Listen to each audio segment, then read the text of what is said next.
Ni electricidad ni agua. Cuba se apaga y se seca. Según una investigación de Cuba Siglo XXI, el país requiere 10.000 millones de dólares y 8 años para reconstruir sus termoeléctricas. La propia empresa eléctrica ha advertido que algunos apagones podrían llegar hasta 15 horas, eso es en las provincias, mientras en la capital prometen serán solo de 4 horas al día, nada, una bobería. Hablaremos también de la estafa de las MIPYMES, el racismo y les mostraremos qué es la harina de calabaza. Muy buenas noches, bienvenidos a Fondo.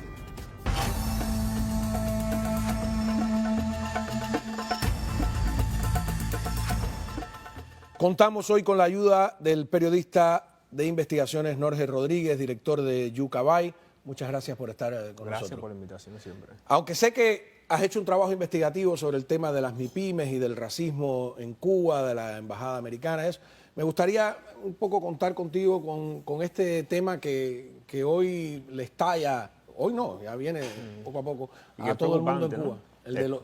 Sí, es preocupante porque da cuenta de la gran crisis que hay de infraestructura en el país, ¿no? Que lleva años esta crisis, pero que ahora quiere un matiz pues, mayor, ¿no? 15 horas de apagón y 4 en La Habana, y además te das cuenta cómo separan, o sea, provincia más horas. ¿Por qué? ¿Por qué hacen eso? Porque La Habana, como se dice en cubano, se calienta más, ¿no? O sea, es más fácil que salga un estallido social, que se genere una chispa de protestas en La Habana. De hecho, ha sucedido, el maleconazo fue en La Habana, esto mismo del 11 de julio no fue en La Habana, pero fue cerca de La Habana, en San Antonio. Y ellos tratan de evitar que eso suceda, ¿no? Pero está a las puertas, yo creo que está a las puertas porque fíjate que no hay agua, no hay electricidad, el alumbrado público, el 70% lo van a pagar, y además en medio de una situación de violencia, o sea, del aumento de la violencia. Entonces subió el precio del combustible, o sea, no sé cuántas, no hay pan, eliminaron el pan, o sea, no sé cuántas cosas le van a agregar a esa olla de presión, ¿no? Ah, que eso no hay pan. La harina de calabaza es una, yo no la conocía, no sé, todavía has oído, a lo mejor es muy nutritiva, es muy buena, porque siempre te venden la idea de que la miseria es nutritiva y que no hay problemas de colesterol en Cuba, porque dicen ellos, porque no, como no hay carne, ¿no? Sí. Incluso le buscan el lado. Esta historia del yogur de soya que acá hay, ¿no? Pero, ¿saben? Otra disposición, en otro tipo de envase diferente, pero en Cuba se vendía y era lo único. Además, una opción. Aquí es una opción. Es una opción. No es la regla general. Has hecho, hablando de la distribución y de las MIPYMES, una investigación sobre ese tema que nos han tratado de vender aquí como una muestra de apertura económica y de que son verdaderos los que vinieron por lo menos acá y que sé que siguen viniendo de alguna manera, reuniéndose con empresarios cubanoamericanos, etcétera, que son verdaderamente un sector independiente. Tu investigación pone eso en duda, ¿no? Bueno, nosotros hemos investigado el tema. Lo que ha sucedido es que otros medios también lo han investigado. La más reciente investigación la hizo Cubanet y fue la periodista Claudia Padrón, y vino a demostrar lo que ya habíamos explicado en otro momento, ¿no? De que esta historia es una historia construida por el régimen precisamente para, entre otras cosas, venderle a esta administración un síntoma de apertura, ¿no? Esta administración, entre sus objetivos cuando llegó a la Casa Blanca, la política en Cuba tenía ese tema de ayudar al sector privado. ¿Qué hizo el régimen? Pues construyó un sector privado. Le dijo, aquí tienes tu sector privado. De hecho, la persona que trajo a los empresarios a los supuestos empresarios acá a Miami, ahora esta investigación ha demostrado que trabajaba. ¿Cómo se llama esa persona? De apellido, ahora no recuerdo ¿Ese no es Larrea? Larrea, exacto. Larrea, de apellido Larrea. Esa persona trabajaba con la seguridad del Estado, ¿no? Y eso está en esta investigación que se muestra. Pero ¿es algo un familiar de él el que dicen que declaró en un juicio contra los opositores en algún momento? Exacto, o sea, es lo que demuestra la investigación, y se entrevistó incluso a opositores que habían estado en ese juicio, que no lo habían identificado en el momento en el que él llega. Y además no es la primera vez. Él perteneció a una cooperativa que se llama Cenius, que durante el deshielo de Obama pues lo presentaron también como algo de apertura. Mira, estas cooperativas van a cambiar la economía. Al final cerraron la cooperativa y vendieron esta leyenda, ¿no? De como que esta persona había sido o sea, que lo había afectado el régimen. Entonces viene nuevamente y trae a estos empresarios acá, que es interesante, ¿no?, que esta investigación salga porque demuestra lo que se explicó en aquel momento, ¿no?, que todo esto era una farsa. Y además yo pienso que debe mirarla con detenimiento la comunidad, ¿no?, las personas que recibieron a estos empresarios y que participaron de todo este show, que al final, bueno, está demostrado que, o sea, no fue solamente eso, es esa persona. Hay 2 MIPYMES dentro del grupo, al menos 2, que están vinculadas a un entramado que termina en Guillermo García Frías. O sea, lo que trajeron para acá fue casi todo vinculado con el régimen, ¿no? Claro, porque además tiene un doble propósito para el régimen castrista. Alivia los sectores específicos donde ellos quieren aliviar, aparentemente.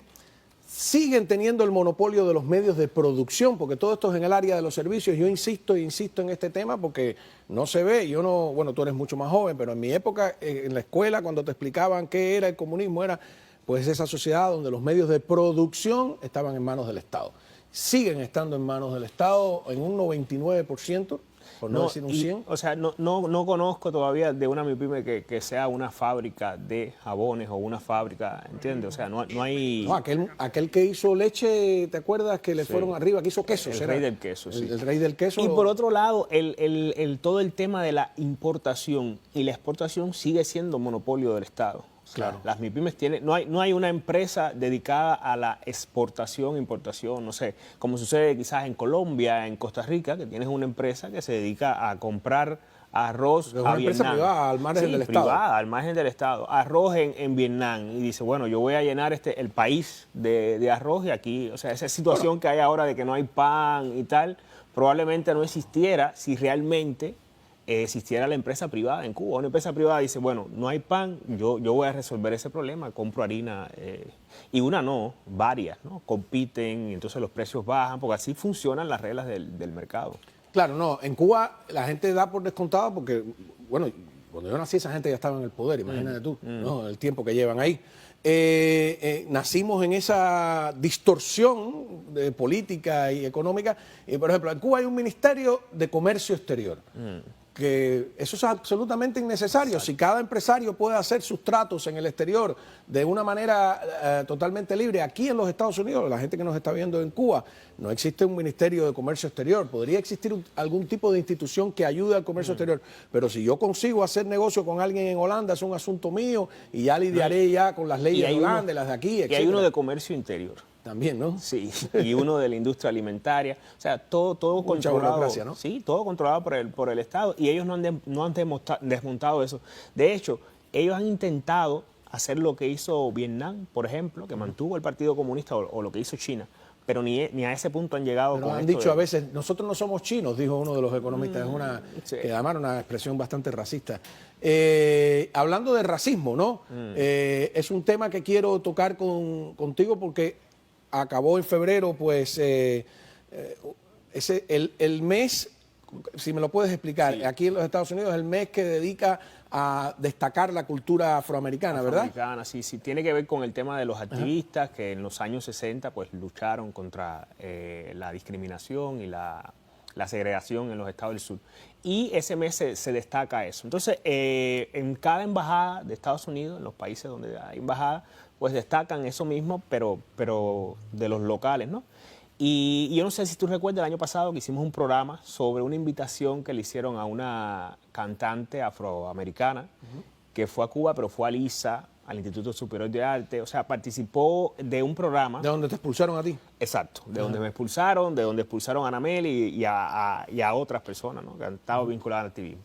Y entonces nosotros hicimos un artículo en un periódico de Washington en el que protestamos por eso, ¿no? Y explicamos los motivos, cómo estaba Luis Manuel Otero preso, cómo estaba Michael Osorbo. Entonces, este año que han hecho, han seleccionado a varios artistas, sobre todo músicos cubanos, afrocubanos, para destacar que se celebra este mes. Entonces, en la selección escogieron a artistas que no son confrontacionales. De hecho, algunos que están vinculados con un entramado que, por ejemplo, en el caso de Cimafún, que fue uno de esos artistas, termina en Puentes de Amor. Porque el manager de Cimafún, que es Colin Laverty, y esto yo lo he dicho ya en más de un espacio, ¿no? Y hay una investigación de ADN donde se muestra esto, pertenece al board de Puentes de Amor y está vinculado, fue pareja fue pareja de una hermana del director del Having Bank, el banco sancionado por Estados Unidos, ¿no? Un banco del régimen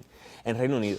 Entonces te das cuenta que la embajada parece que se ha olvidado de que Luis Manuel Otero, que es afrocubano, de que Michael Osorbo, que tiene 2 premios Grammy y está preso, los 2 están presos, parece que se han olvidado de ellos, y en el mes de la historia negra. El año pasado no los mencionaron y este año tampoco los mencionaron. Entonces seleccionaron a varios, seleccionaron también a Larisa Bacallao, por ejemplo, para celebrar el mes.